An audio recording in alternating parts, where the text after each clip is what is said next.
All right, hello everybody. It's another edition of our podcast session here on Ferdnand Foundation International channel. And the other time we brought you an amazing podcast session with Dr. Ben. And today we have the very founder of Ferdnand Foundation International, and he is here live and direct. So it's down and it's lit. So we have Dr. Ferdnand Osuagwu here today live for this podcast session. It's such an honor to have you here, sir. Thank you very much for having me. All right, so I'll go straight into the conversation.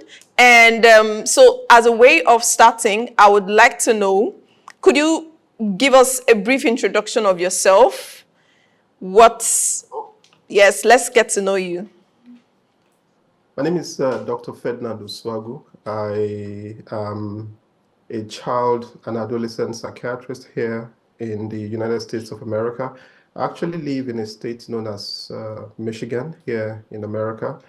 I'm from Nigeria, and my early childhood was from Nigeria also. And interestingly, I was born in Ibadan, University College Ibadan. Okay. But somehow in the early formative years, I found myself in my village in Nigeria, which is Umire.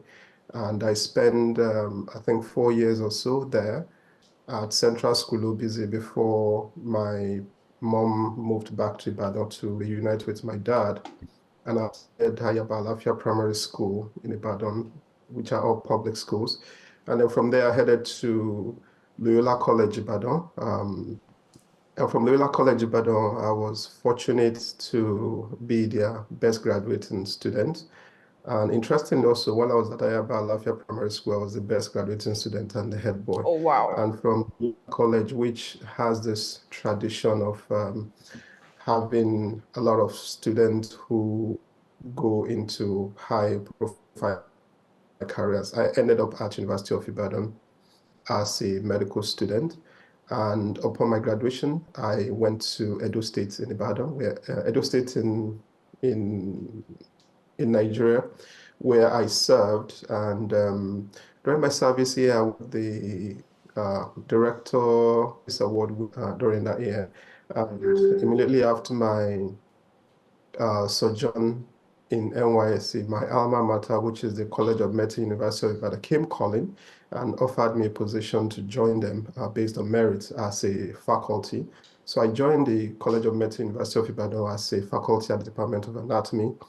And while I was there, it was an interesting time having to interact with students and encouraging them. Then from there, I was fortunate to win the 𝐅𝐾𝐁 Foundation Award, which is a global entity that gives awards to junior career research scholars in sub-Saharan Africa.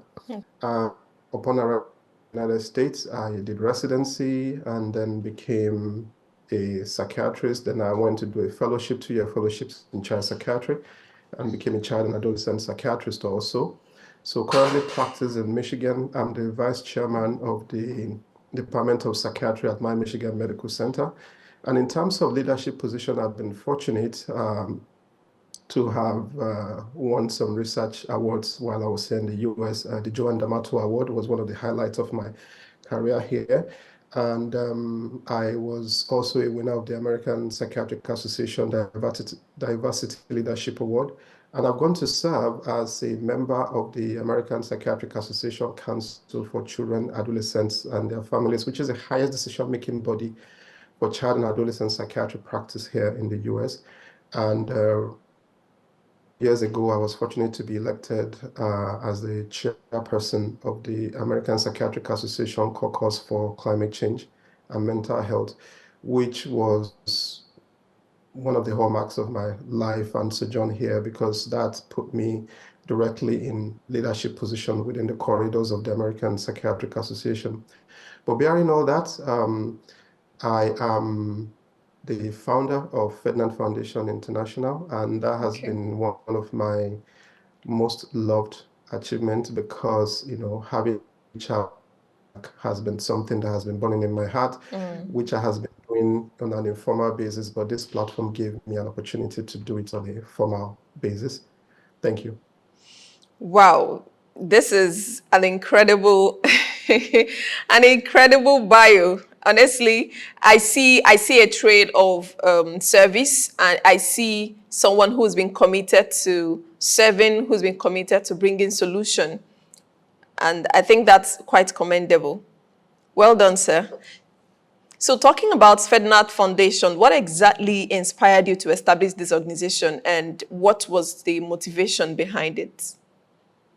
So behind it, it's always been a burning desire for me to give back, and like I said before, and I've done it for a very long time, but on an informal basis, meaning, people want to pay for school fees, they reach out to you. People have medical issues, they reach out to you.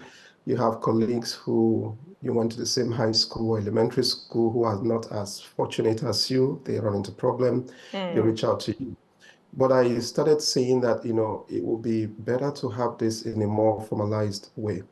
And I do recall in 2018, I came to Nigeria to volunteer as to teach at one of the universities in Nigeria.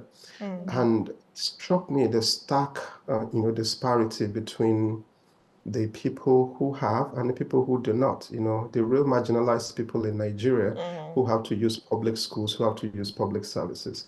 And someone like me who is a product of public schools in Nigeria, never went to a private school, I just felt that, it's time to do something. And we can't wait for the government to do this, for us. We have to do something. And I started talking to people, and that's how we decided to come together.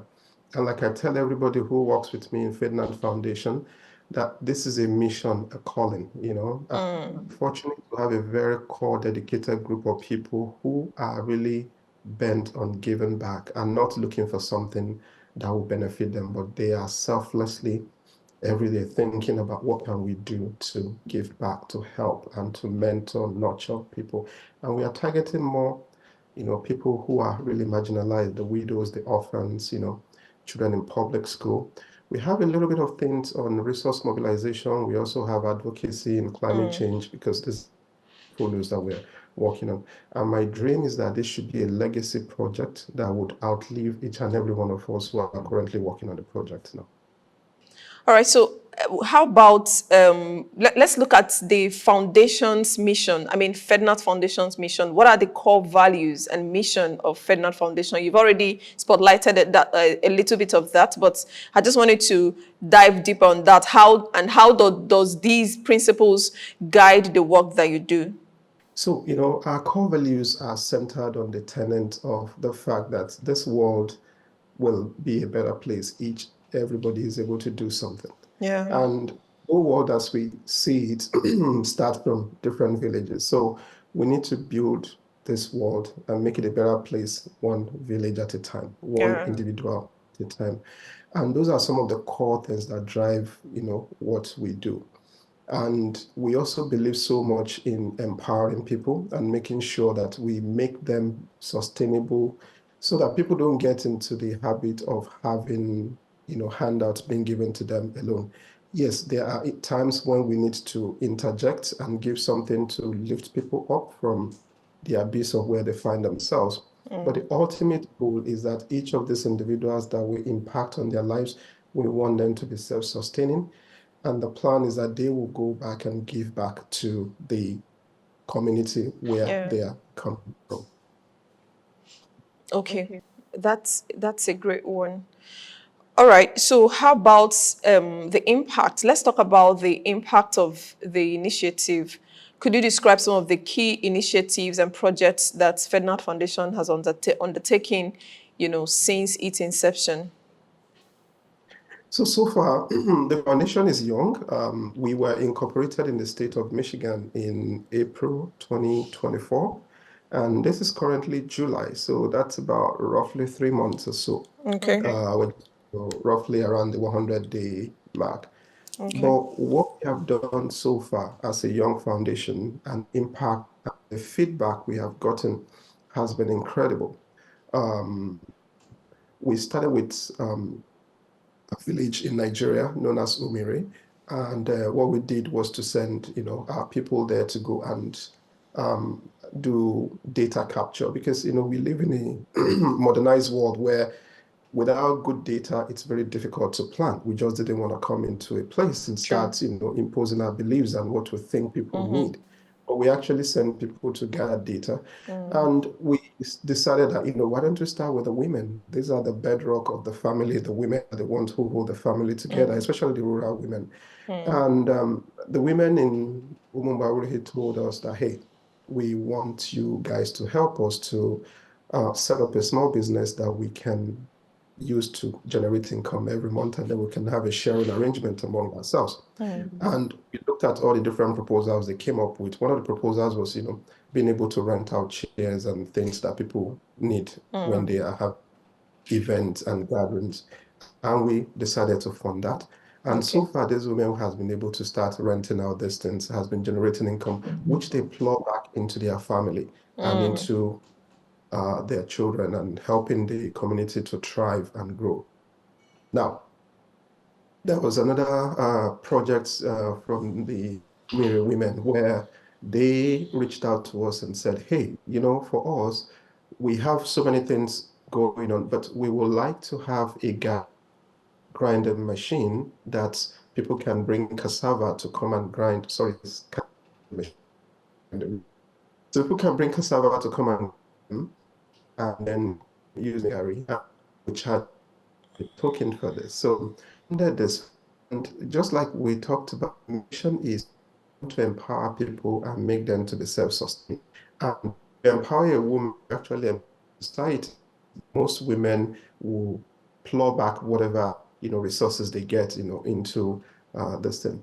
Now, because we build so much and the need to have a energy efficient and less use of fossil fuel within our rural communities, the Umiri community was a community that was quite rural, did not have street lights, and we decided to help them to provide solar street lights.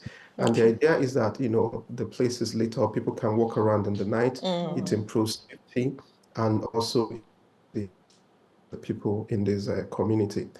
Now, there is an OBZ autonomous community that has this, group of public schools, and these are public schools that, as everybody knows, the funding for public schools in Nigeria is currently at an abysmal level.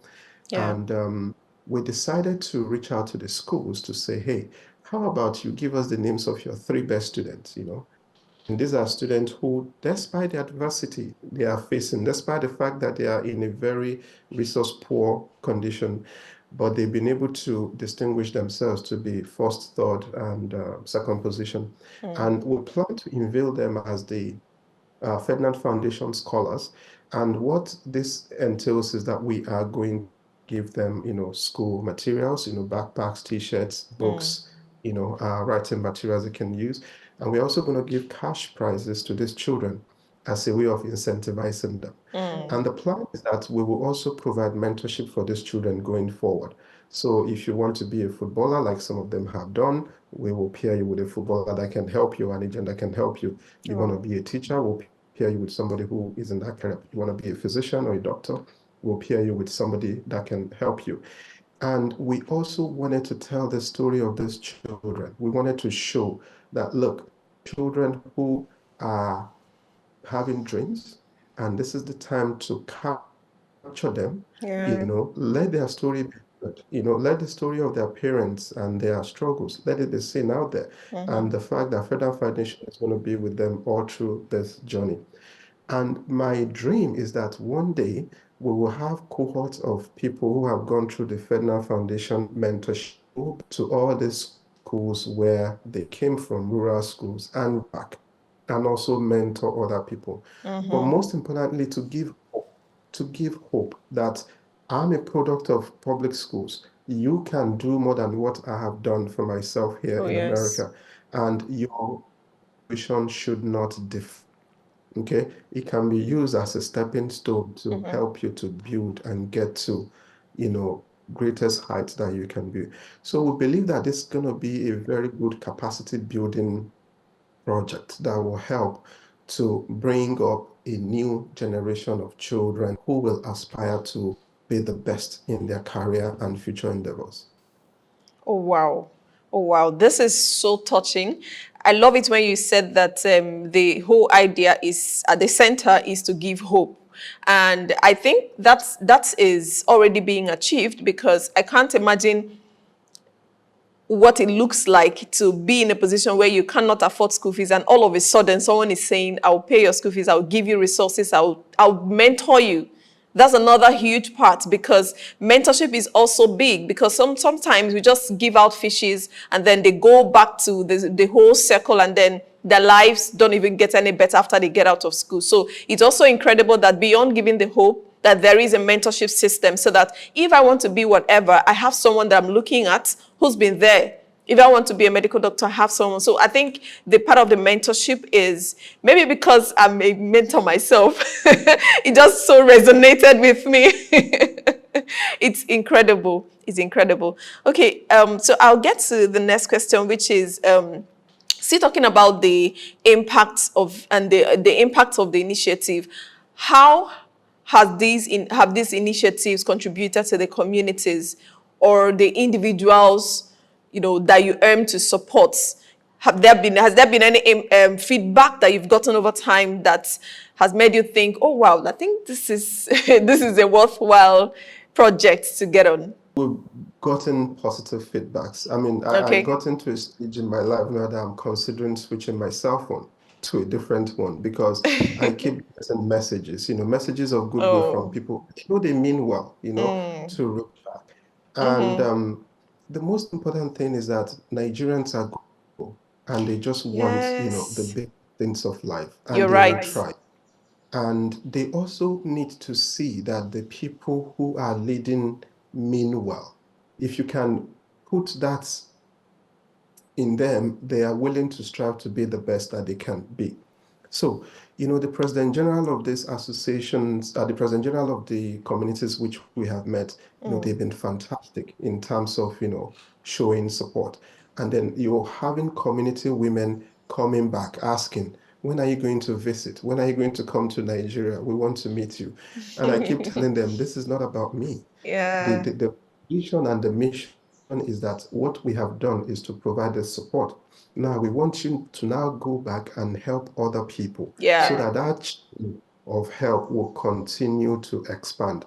And like I keep telling most of the people who call me, and I said, look, at the end of the day, each and every one of us, there is a limit to which what you can consume. If you have 100 houses, you can only sleep in one bed a night. If you have 50 cars, you can only drive one car at a time. You can have a motorcade of 300 cars, but you as an individual can only be inside one at a time. True. And if you're able to conceptualize that, it will help you to understand that you need to give back. There is a lot of joy, there is a lot of fulfillment that comes in helping other people, lifting them up, and then impacting in them that tenor that, hey, as you're getting the help, reach out to other people also. And we can keep that circle, going one individual at a time. I think it's really commendable that you are not just doing something that you want to take glory of, but you're doing something that you want others to replicate. And I see that as well. I mean, yesterday during the interview with Dr. Ben, he also highlighted that, in fact, he kept making a clarion call to other sons and daughters of OBZ to do same, right? Because one person may not be able to carry all of this, but if, as you're setting the pace, others can look at it and say, okay, this is something really good to emulate, and then they take on it, and then even no matter how little you have, you can give back. And I think you're setting a precedence that I hope others will follow suit.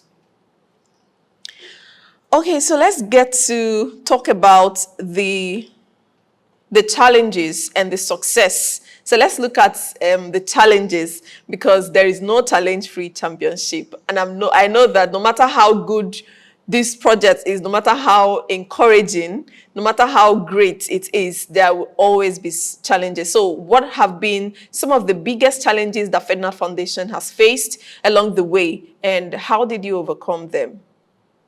So yes, for everything, there are challenges, but at Ferdinand Foundation, we believe that are opportunities for us to learn. and to enhance ourselves and to embark on self-growth and maturation. One of the biggest one is that obviously the funds are limited. They are not ad infinitum. So meaning that when requests come, we have a due process through which this request has to run through. We have a team that looks at it, and then the team will decide which of the projects we want to do.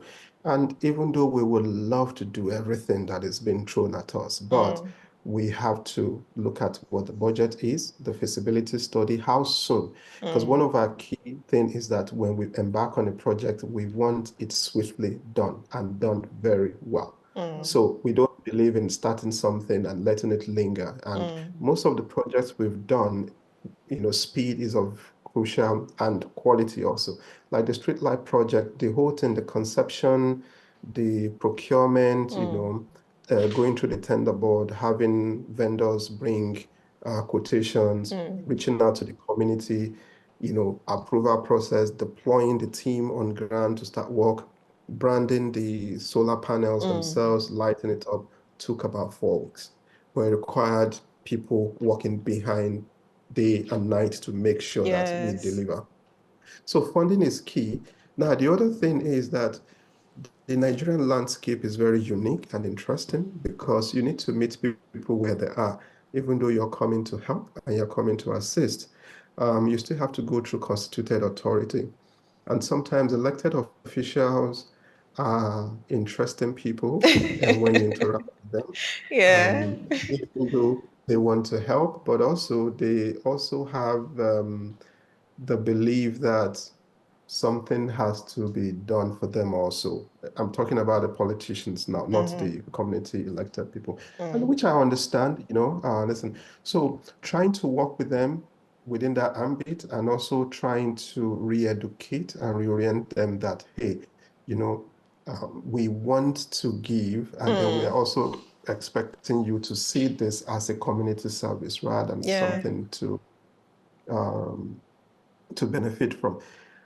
So those are some of the challenges. But like I said, it's a self-learning this thing. We're able to get one of the politicians who's actually supporting the Ferdnand Foundation now to reorient him to understand that, this project is about giving back. When you see the smile on those children's faces talking, that is what should be the value of what you're doing and Yeah. not necessarily how much money goes into your pocket. Oh, great, great. I think that's a good one because I know or I've heard stories. I've also interacted with some people, well-meaning Nigerians who are in diaspora, who would want to do something, but when they look at the bureaucracy and then the process of doing good, they would rather not do that good. So for you to have surmounted that challenge and come this far, I think you deserve some accolade. Well done, doctor. Can you share a significant success story or a milestone that you're particularly proud of? Me, working with the women, the rural women is, I mean, there are so many great milestones. I've been, but one of the very touching moments is, working with these rural women and watching them dance with joy over, being able to empower and give something to them. That, I mean, this is spontaneous, just dancing to say, hey, finally we have this. And then Yeah. also watching the faces of these children, okay? Some of them, their English is not of them, start with their words, but you can see hope. You can see Yes. that on their face. There's this particular kid who said, this is a life-changing the things this to understand that you see the same way I had hope growing up. It wasn't like I had the whole resources in the world. I had hope growing up, and I had people who were willing to mentor and kind of point me in the right direction. Watching the faces of these children, and seeing them understand, what, I work hard with my academic endeavor, with whatever I'm doing, whether I do anything, there is that is willing to partner with me and also help me. So that is great to see. It is. And I believe that that will continue to happen. I mean, You're bringing hope.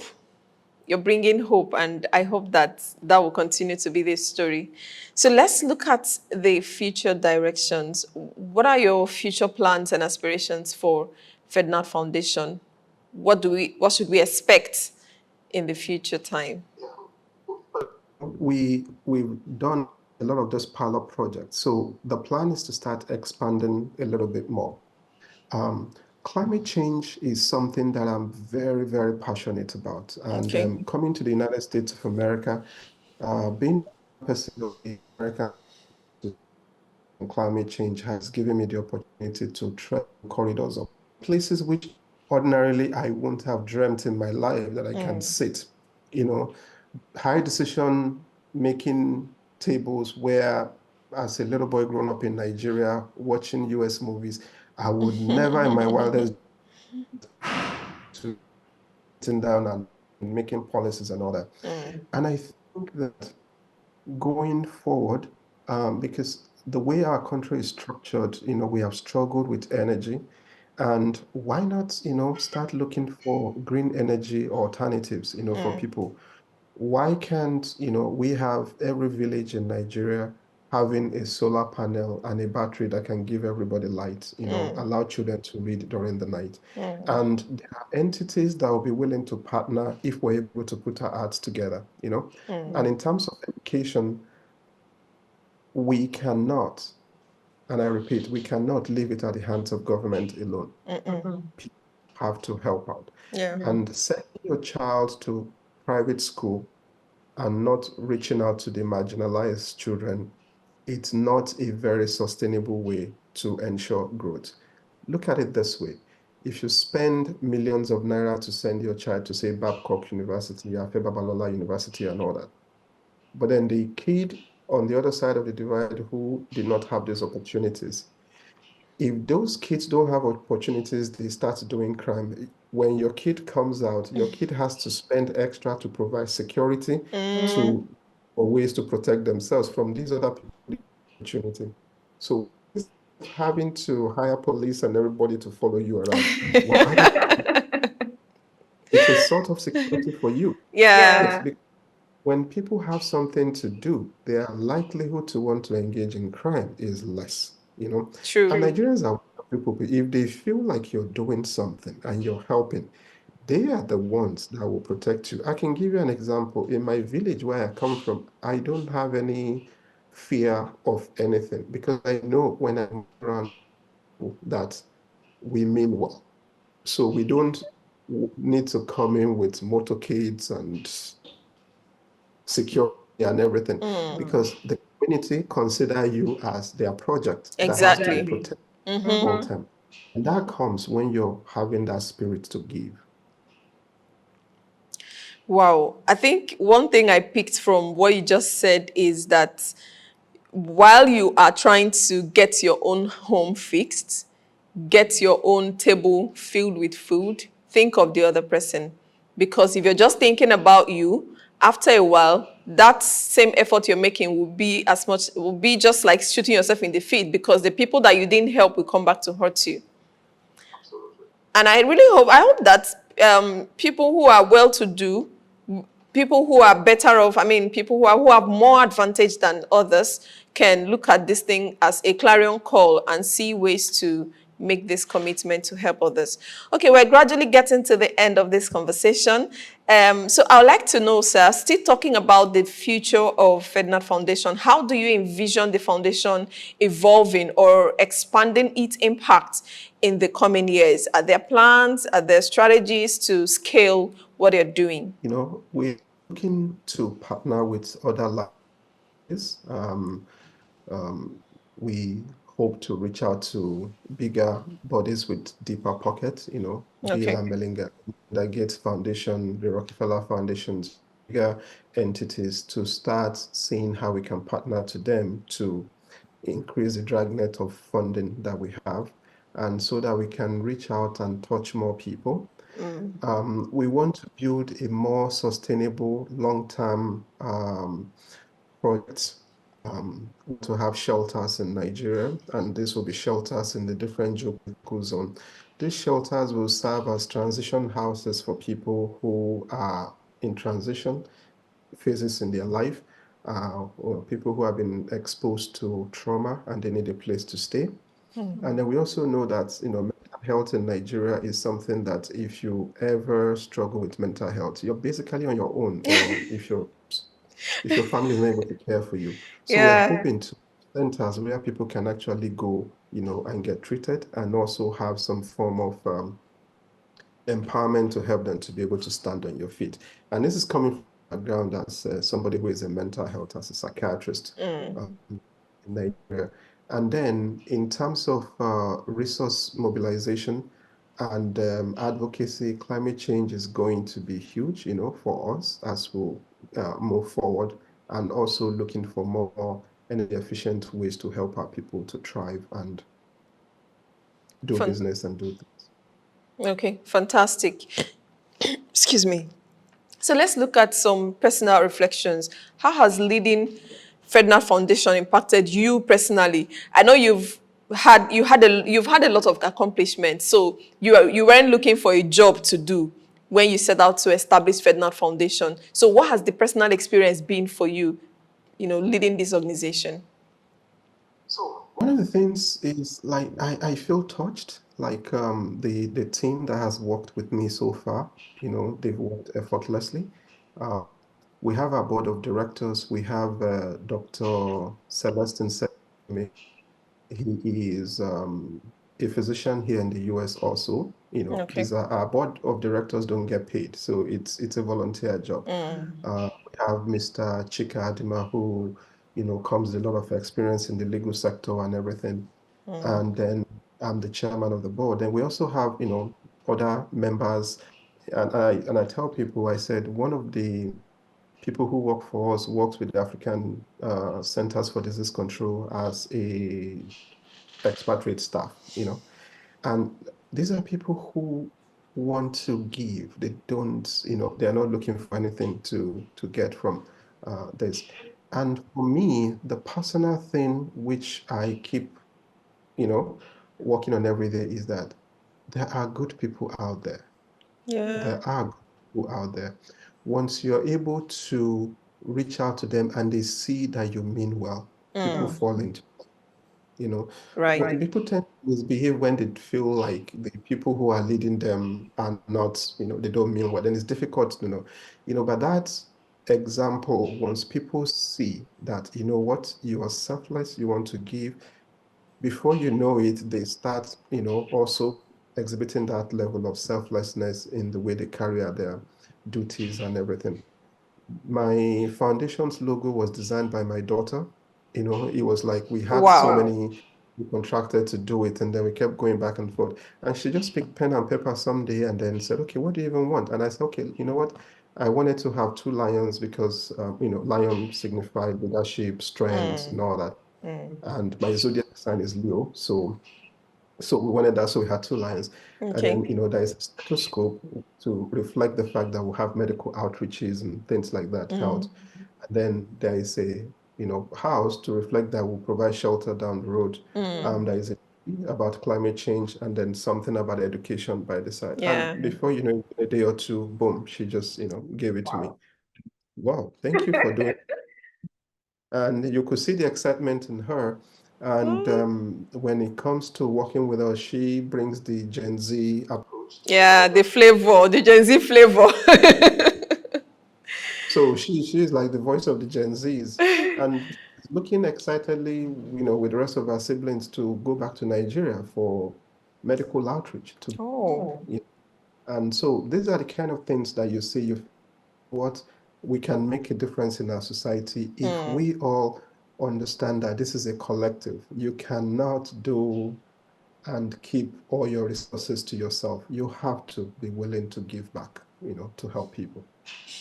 Wow. This is so touching. The part you just mentioned about your daughter got me. My shout out to her. She saved us, and I'm sure I've been interacting with this logo for a pretty number of times, and I think I love this logo. And to think that it was designed by a teenager or a Gen Z, it says a lot. My love to her. All right, sir. So as we get to the end gradually, what advice would you give to others who are looking to start their own nonprofit or start their own foundation? What advice would you want to give them? So my advice is, just start. In Nigeria, we have this cliche when we say, you don't wait until you have the whole money before you start a building. One block at a time, buy one cement at a time. Before you know it, the building comes up. For a long time, I kept thinking, waiting, but I just realized that just taking that leap of faith, and starting, and before you know it, the universe comes into play And do its divine thing. providence, and the whole thing has even exploded more than I can catch up with, literally. Like the amount of content that comes up after they interview children, I'm having a hard time keeping up with, all the videos and everything, because, it has taken a life of its own. Yeah. Amazing. So just start. So to people like us who are trying to get in the field and do something, just start. Just start. As Nikki would say, just do it.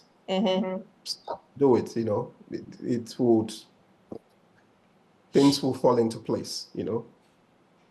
This last part is so important. I don't want us to miss it. Okay, so you may want to take that again. What's your last word? I would like to appeal to everyone who listened to this podcast or has watched, listen. One of the ways of supporting us is by subscribing to our YouTube channel, liking our Facebook page, following us on Instagram. We have WhatsApp, and also in helping to put the faces of the children that we want to put out there, despite the adversity they are facing, despite their current circumstances, children have, and we can keep mentoring and showcasing their lives, the greater community out there. So join us and subscribe, all that good stuff. Join us and subscribe, be a part of this movement. Whatever you can do, if you're watching this podcast, we are welcoming you to be a part of the great army of Ferdnand Foundation International that is bringing hope to the indigents. Be a part of it however you can. If you can support us, if you can partner, if you can, be around for the event itself, whatever you can do, we are welcoming you to be a part of this movement, because it is such that will bring us glory and also bring hope to the people. Thank you so much, sir. It's been an incredible moment having this session with you. Thank you for making out time amongst your schedules to do this with us. Thank you very much.